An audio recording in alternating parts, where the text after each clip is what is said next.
бариерата.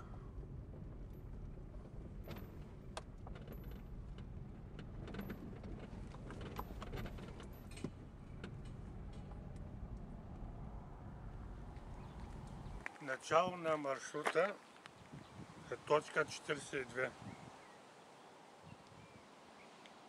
Намерили сме пътя. Сега ще го тракнем и тази година няма да има смачкани към еминейци по асфалта. Тук оставяме асфалтовия път и тръгваме надясно. Точката е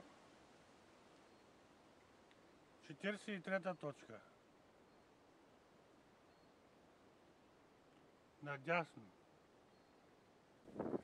Сега има тук така две ловджийски поляни. Тази е първата ловджийска поляна и има кръстовище. На кръстовището завиваме наляво. Ето го. А маркировката, понеже нямам боя, и от офроуда ми останаха едни ленти. Ето ги. Е такава лента има и на продължението. Тук сме наляво. Я върви.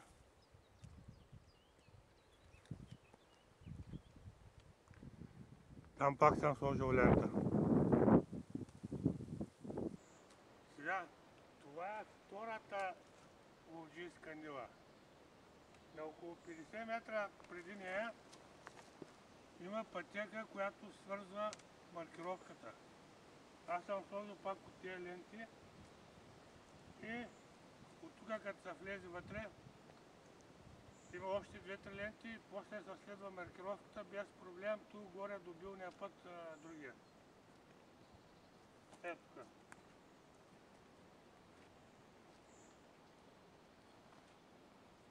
Точка 44 е на кръстовище от две реки.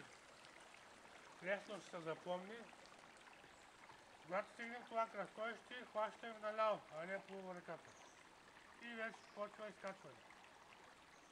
И след 15 минути 20 сме на билния път. Байра го изкачихме за 15 минути, казвам. Тук има един пояс